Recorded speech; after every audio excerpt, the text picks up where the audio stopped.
Good morning, everybody. My name is Paula Jacob. I'm the CEO of the American Foreign Service Protective Association. I'm delighted to spend a few minutes with you to give you an overview of your 2016 FEHB program, insurance and benefits. So part of the overview is going to be just a review of the program. And there's a lot going on in 2016, namely the Self Plus One new enrollment type.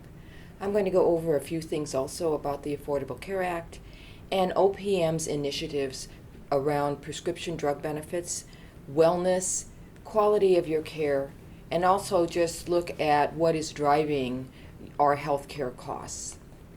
So, the FEHB overview. Open season for you begins on November 9th and runs through December 14th of 2015. Now again this year you have over 200 comprehensive benefit packages from which to choose. Every one of those plans is a good plan. In 2016, you enjoy a very generous contribution from the government, your employer. The government will continue to pay on average about 70% of your premium for these comprehensive plans that you enjoy. I also want to review a little bit about your retirement benefits. The ability to take the Federal Employees Health Benefits Program into retirement with you is a very special benefit, but it does have some rules around it, and I just want to go through that. In order for you to qualify to take this insurance program into retirement, you must have been part of or covered by the FEHB program for 5 years immediately preceding your retirement. Now, the key word here is program, not plan. OPM does not take away your open season rights. You can change your plan every open season. The rule is you must be covered under the program for 5 years immediately preceding your retirement. Now, for those of you who are TRICARE recipients, that your TRICARE time does count toward that 5-year rule. But you must be enrolled in one of the FEHB plans on the day you retire. So for those of you who are in TRICARE now and you are looking at retiring maybe next year, this would be the open season that you want to join into the FEHB program. And then in addition to your TRICARE time, your FEHB time would count toward those 5 years, and you would be eligible to keep your FEHB plan into retirement. It's really a very good deal. Now, there's been a lot of talk over the last several years about this new Self Plus One premium enrollment. And finally, in 2016, it is a reality. So beginning next year, 2-party families will enjoy a different premium enrollment. The enrollment codes for this new Self Plus One type will end in either 3 for those high option plans or 6 for those standard option plans. Now, the benefits you enjoy will be very similar. As a matter of fact, any deductibles or that catastrophic limit should be no more than what the family plans are. As far as the plans themselves, there's going to be a lot of differentiation between the Self Plus One premium and the Self and Family premium. And you really have to take a close look at what your plan is charging for these enrollment types. The enrollment types will fall strictly by the qualifying life events. You can change your covered family member only during a qualifying life event, or of course during open season, which is a qualifying life event. Now let's talk about premium, because that's what everybody wants to know. The premium for the Self Plus One types is of course based on the experience of the health plan. So the 2016 government contribution for Self Plus One is lower than the government contribution for Self and Family. Consequently, Self Plus One enrollees will pay a higher contribution toward their premium. Now let's look deeper into how the premium is set. The 2016 Self Plus One premium is going to be higher than the 2015 self and family premium. So you're not going to get a break there. Now I want to be brutally honest. When you look at the 2016 self and family premium, that's going to be higher yet in most cases. Why? Because they need to make room for that self plus one rate. So what I suggest you do is really look at the plans not from the cosmetic aspect, but from the financial aspect. In other words, do the math and make sure you understand the premium level that you're paying. Now, a few questions have come up about the Self Plus One enrollment type. Do I have to enroll in Self Plus One? And the answer is no. There is no requirement to enroll in Self Plus One. If you like your family rate, you can actually stay with your family plan. When can I first enroll? The first opportunity to enroll is this open season, which begins November 9th. When does the enrollment start? The enrollment will start the first day of the first pay period in January. Next year it's January 10th.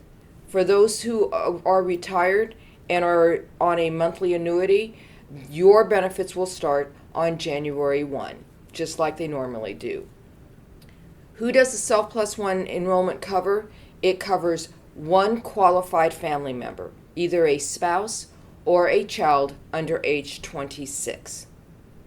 So what if you miss open season and you forget to enroll in Self Plus One? For active employees, there will be a special enrollment period which will run through the entire month of February 1st through February 29th. Now, this is your opportunity to change from your family plan to your Self Plus One plan. You will not have the opportunity to either change plans or options, only enrollment type. For those of you who are retired and are on an annuity, you can drop your enrollment down at any time. So that special enrollment period in February will not apply to you. If I choose Self Plus One now, can I make changes later? And the answer is absolutely. Just like with the entire FEHB program, you can make changes during a qualifying life event throughout the year. The next thing I want to talk about is some of the requirements that are part of the Affordable Care Act. This year especially, it's good to understand the individual mandate requirement. Now, the plans will need your Social Security numbers, not just for you as the enrollee, but for each of your dependents on your plan. So right now, the plans are sending letters out and communicating with all of their subscribers to make sure that they have all of your Social Security numbers. Why is that? Because we have reporting requirements. If the plans do not have your or your dependent Social Security numbers, we cannot report you as having met the coverage requirements under the law. So if we can't report you as having met those requirements, you could be subject to that individual mandate penalty. So here's the schedule. Here's what to expect. In January of 2016, the plans will send to all of their enrollees what they call an IRS Form 1095B. At the same time, your employer will mail out the Form 1095C to employees and to retirees. In March of 2016, like I said before, all the plans have to report your enrollment to the Internal Revenue Service. The employer has to report the type of coverage that they offered you. In April, you will take those 1095 forms to your tax advisor, and that is what they will use to file your 2015 taxes. Another thing that we're all looking at is the excise tax. Now, this tax is not effective until January of 2018, but we are all preparing for it now. This tax is a 40% tax that is to be paid by the plan on any amounts above the threshold in the contributions for your health coverage. Now, the thresholds as we know them now are for self-only coverage, it is $10,200. For other than self-only coverage, meaning self plus one and self and family, that threshold is $27,500. Now, the contribution isn't just your contribution. The contributions include all employer and employee contributions for the health insurance coverage, the premiums. It also includes the flexible spending account, the amount that you pay toward your flexible spending account for those active duty employees that are enrolled in the FSAFEDS. If you have a high deductible health plan and you have a health savings account attached to it, that is also included in calculating the contribution, as is certain employee assistance programs, EAPs, and certain on-site clinics. So you can see where all of that can add up. So here's what we're doing to prepare for that. What OPM is doing is they are looking at the flexible spending accounts and either looking at moving it to a limited expense flexible spending account that covers things like dental and vision, or they're actually considering removing certain benefits program-wide, dental, infertility. Now don't panic, they haven't gotten there yet, but these are just options that are on the table. All of the FEHB plans were asked to develop a 3-year plan around preparation for the excise tax. So what you'll see in 2016 is maybe some of the benefit changes, maybe increased deductibles, maybe increased copays. This is just phase 1 of these 3-year plans. Now with the election coming up and all of the interest in the Affordable Care Act, we don't know if the excise tax is going to hold by 2018, but that doesn't mean that we shouldn't plan for it. So hopefully this explains a little bit about the excise tax. So now let's talk about some of OPM's initiatives. One of the major initiatives that OPM has for all of the plans in 2016 is how we manage prescription drug costs. The FEHB program spent about $45 billion last year for healthcare. 30% of that was for prescription drugs. So they are looking toward the plans to manage those costs better. So in 2016, the plans have been asked to offer at least a minimum of a 4-tier prescription drug plan design. That is for generic drugs, which of course is the first line, preferred and non-preferred drugs where there is a different copay level for different drugs depending on the discounts that are given by the different manufacturers, and then another tier for those specialty drugs that require, probably they're a little more expensive, they require special handling, and they require a lot more support for the patient on those special drugs. They also have special management programs like step therapy and expanded prior authorizations for high-cost drugs. Also, the plans are moving toward a managed formulary. A formulary is simply a list of drugs your plan wants you to take. The managed formulary, however, excludes some drugs, on average maybe 40 or 60 drugs, that have not been proven any more effective or any safer or have any more clinical value than the tried and true drugs. So look for those lists to come out so you know what drugs your plans cover and what drugs they don't cover.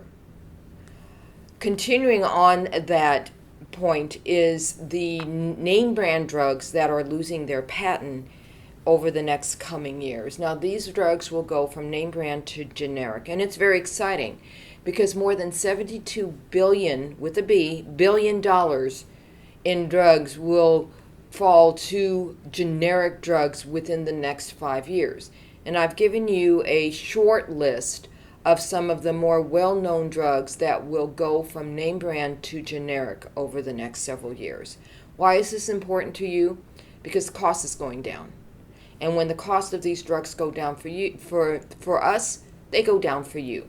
So it's a win-win situation on there. Another one of OPM's major initiatives for 2016 focuses on wellness. Now, the strategic goal for OPM is an emphasis on importance of population health and preventive service delivery for federal employees, annuitants, and their families. On top of that is the FEHB program goal of health risk assessments, offering biometric assessments, more member engagements, more member communication, and offering incentives around these wellness programs. So all of the plans are looking at comprehensive wellness programs. That includes several things: health risk assessments, biometric screenings, and incentives. What are those?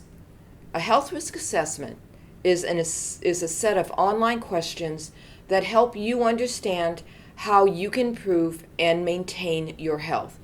It takes anywhere from 15 to 20 minutes to complete it online. It's very simple, very private, and very confidential. What you get in return is a customized summary and a plan that is all about you, provided to you to address any health risks that are identified in that assessment. Moving on is the biometric screening. Now, this includes a measurement of physical characteristics such as your height, your weight, your BMI, body mass index, blood pressure, cholesterol, glucose, and aerobic fitness. These results of the screening identify areas of risk that are of any concern. This screening can also serve as a benchmark and helps evaluate any changes in your health status over time. So hopefully you will use this to improve your health and improve your quality of life. Around all of this is incentives. Now, incentives are financial rewards or prizes to members who work toward getting healthier. They can be in the form of gift cards. They can be in the form of a special wellness fund that helps reduce your deductible, lower those co-pays, and things like that. And it's really incentives to work with you and support you in doing the right thing for your health. So this is going to be a really big deal for next year. All of the plans in the program are working toward helping you and supporting you toward your wellness goals. So check them out. Another one of OPM's initiatives is the quality of the care you receive. So they are looking at the clinical quality, the quality of the customer service, health management resources, and also the online tools that your plan provides you to help manage your health. Now, as far as the clinical quality, they're looking at the HEDIS measures, which is the Healthcare Effectiveness Data and Information Set. These measures are surrounded with things like breast cancer screening, controlling your blood pressure, if you have diabetes, getting your A1C test done. Another type of measure is the Consumer Assessment of Healthcare Providers and Systems, that CAP survey. Those surveys that many members get every year just to see how we are doing in not only the customer service, your plan's experience, but also your patient's experience with their doctor. So you will see a lot more incentives, a lot more material, communication material, reminding you that it may be time to get your A1C test. Reminding you that this is the time to get your breast cancer screening. This all focuses on the quality of care that not only you are getting through your clinicians, but also that you're getting through your health plan. When we talk about health care, the elephant in the room is the cost of health care. And there's a lot of things that are driving the cost of health care up. Of course, the primary ones right now are hepatitis C, with all of the new and wonderful drugs that are coming out. Diabetes is, of course, an ongoing healthcare driver when so many Americans have diabetes. Actually, 1 in 3 Americans have diabetes. And also cancer. Not only is it for some people now a chronic condition, which is good because people are living longer with cancer, but there's a lot of exciting things that are going on in the healthcare field surrounding cancer. No longer are we looking at just the patient. We are looking at the cancer itself. And we are actually able to look at the DNA of that tumor and devise a treatment plan that attacks the tumor itself. So there's a lot of exciting things going on in that cancer field and treatment to improve and extend the life of patients living with cancer. But a surprising driver is cholesterol. Now, we all know that high cholesterol is an issue, and we all know that there's a lot of treatment out there surrounding high cholesterol, many of which are just a simple statin, which is the drug used to treat high cholesterol. There's new drugs coming out that are treating certain types of cholesterol in different ways. They're wonderful drugs, but they're also very expensive drugs. So within the next couple of years, the plans really have to look at making sure that the right person gets that right drug, and also making sure that that right drug isn't going to the wrong person unnecessarily, thus expanding the costs of cholesterol treatment. So these are all things that the plans are looking at on an ongoing basis, and over the next several years you'll see a lot of programs around these different health care drivers. What do we do now? What do we do this year and next year? Look for your plan to offer case management, nurse support, disease management programs. Look for specialty pharmacies to step in and really support that patient on those complicated, complex specialty drugs. And look for specialty pharmacists that are trained especially for that condition. Specialty programs, and also the precision medicine that I talked about, the DNA testing of the tumor, and all of those new drugs and treatment plans that are coming out to help you with your conditions. These are all different programs that are already available in your plan. Your challenge is to find the programs that work for you. Some of the 2016 open season statistics, the feds will see an increase on the enrollee share on average about 7.4%, depending on whether on the plan's benefits, the plan experience, and also whether you are choosing that Self Plus One option or the Self and Family option. There are over 250 plans participating in the federal program. 15 of those plans and options are fee-for-service. 11 of those are open to all FEHB enrollees and retirees. 4 of those are a closed plans. The Foreign Service Benefit Plan is a closed plan offered to certain groups in the federal government. There are 204 health maintenance organizations. These are the HMOs that are situated in your local geographic areas. For those of you who are overseas, there are no HMOs available to you overseas. Your focus needs to be on those fee-for-service plans.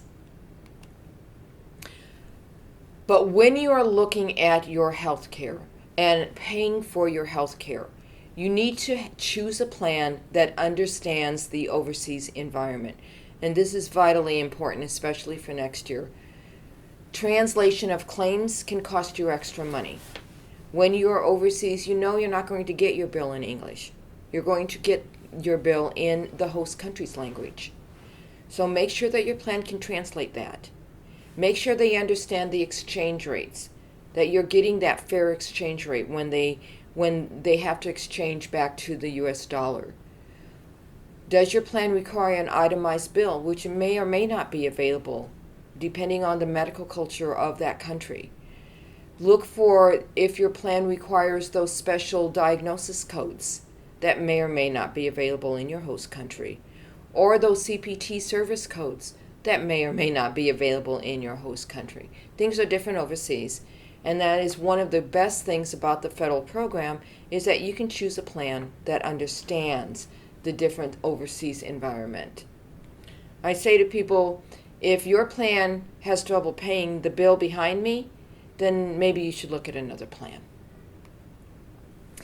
This is about service. Can you reach your plan at any time? If you have a quick question, can you just send them an email? If you need to talk to a representative, will they return that overseas phone call? Who pays for that phone call? Online customer service tools are becoming very prevalent. Can you look online to see if they've received your claim? Can you file your claim online? These are all service issues that may or may not be important to you, especially when you're overseas, but it's worth your time to really check it out. But in addition to the premium and in addition to the service, really look at the programs. Look at the programs that your plan is offering for 2016. Take a couple of minutes to really think about how you use healthcare. For example, if you use a chiropractor, doesn't it make sense to choose a plan that pays for chiropractic care? There's lots of plans out there. Choose the one that works for you best.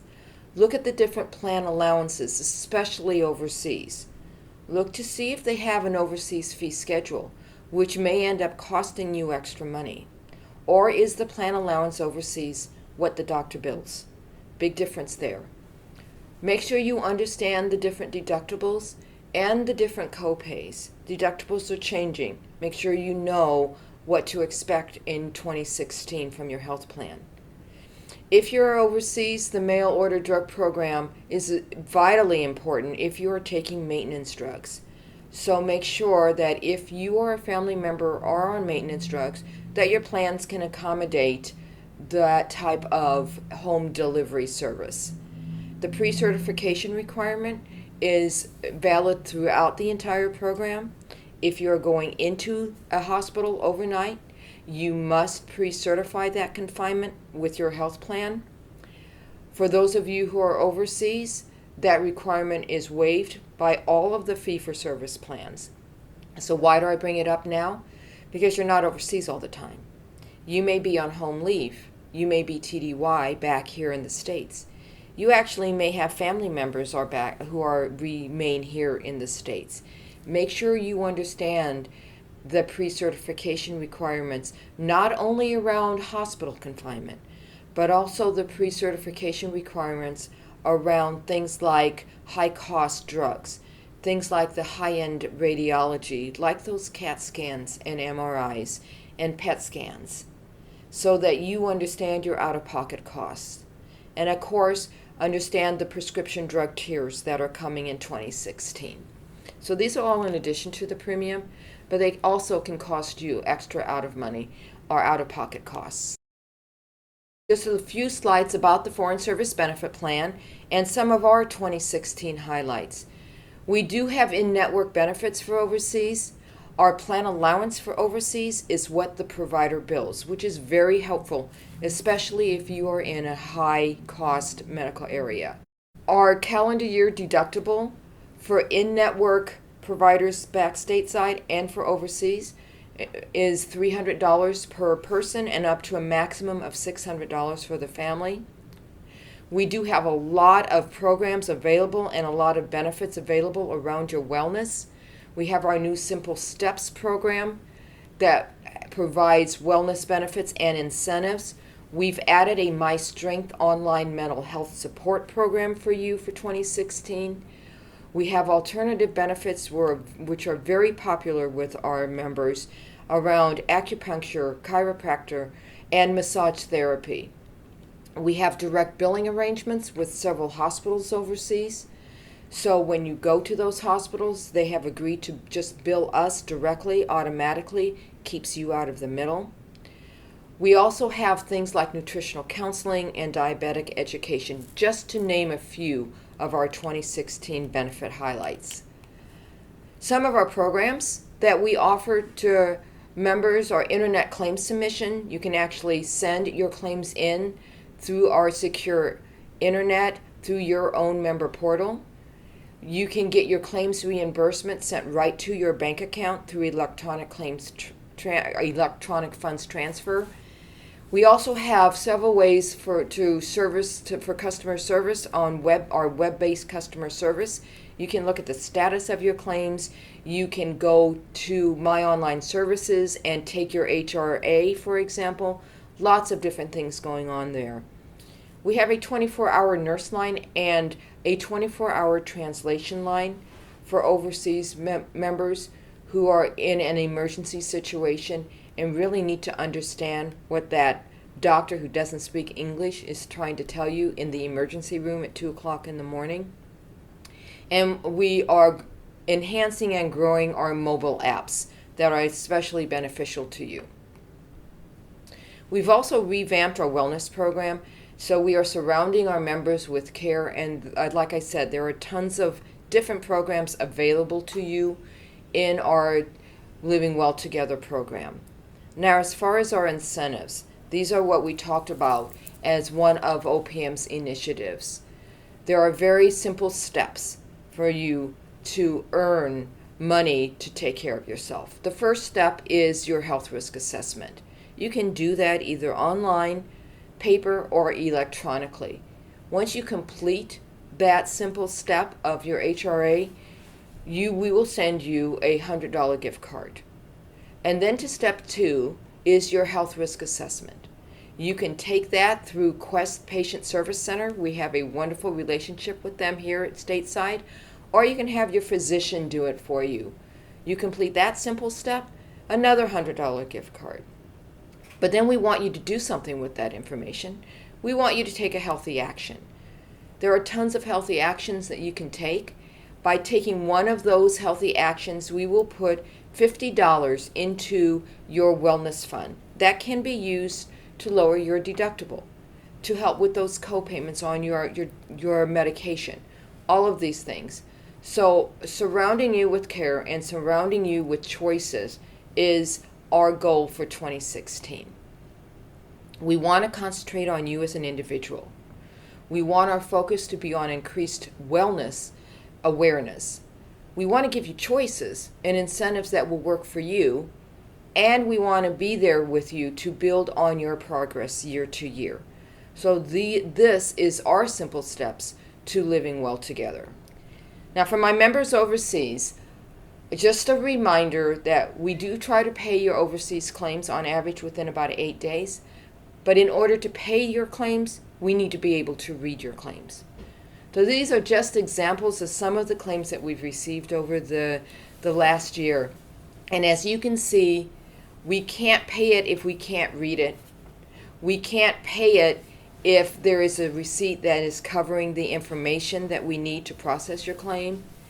And we really can't pay it if there's no patient name on it. So really keep in mind when you're sending us your claims that we need to be able to read it in order to pay it. Now, our premiums for 2016 have gone up about 4 to 5%. Our self-only bi-weekly premium, it will be $63.17.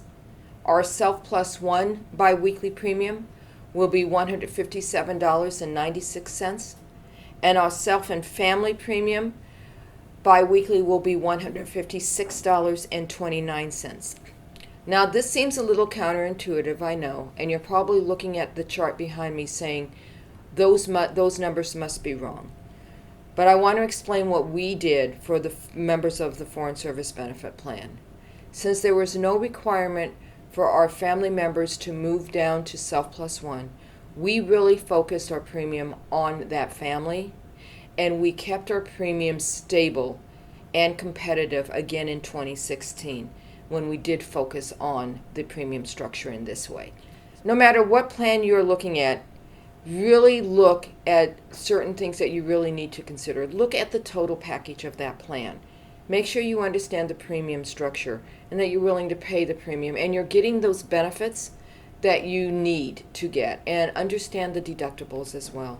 When you're looking at kids in college or family members that are here that stay back to the States, make sure you understand how your plan not just works globally, but really works here in the States. So these are all things to really consider when you are looking at your 2016 health programs.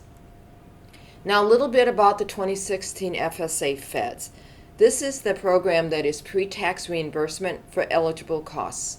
It helps pay for those things that we don't pay for, like the coinsurance, your deductibles, your co-pays, things like dental exams and eye exams, all those things that your health plan does not cover. Not a lot has changed in 2016 in this federal program. For the health care flexible spending account, you are allowed to contribute up to $2,550 for the entire year of 2016. Your spouse, if your spouse can get a flexible spending account in his or her own right, then you can contribute an additional amount towards that. That money can be used for you, your spouse, and any dependent that is on your tax statement. Now, there is no grace period for 2016, so the eligible expenses that count are from January 1st to December 31st of 2016. You must claim those expenses for 2016 no later than April 30th of 2017. Again, this year, though, there will be a carryover. If you don't use money in your flexible spending account, you can actually carry over an amount up to $500 into 2017. So no longer is it the use or lose situation that it used to be. As far as your dependent care flexible spending account, there's not been any changes there.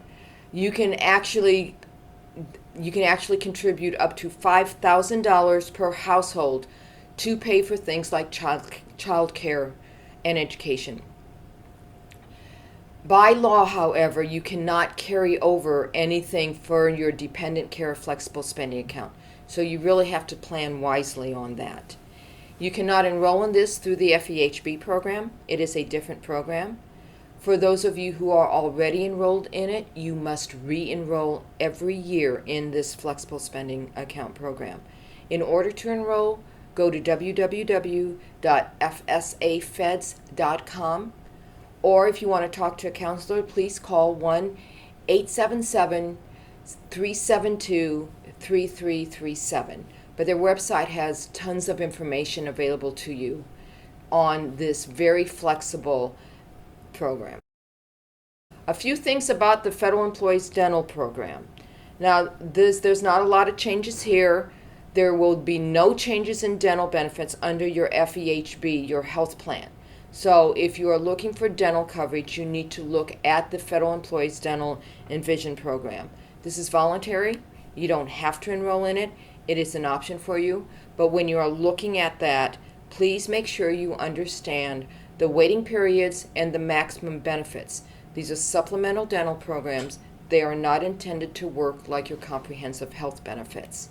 And make sure you understand what the dental plan pays while you're overseas. You understand that global coverage aspect.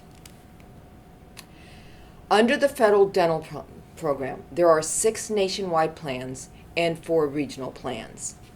Most of the plans will pay 100% for your preventive care with no deductible. That 100% is based on a plan allowance.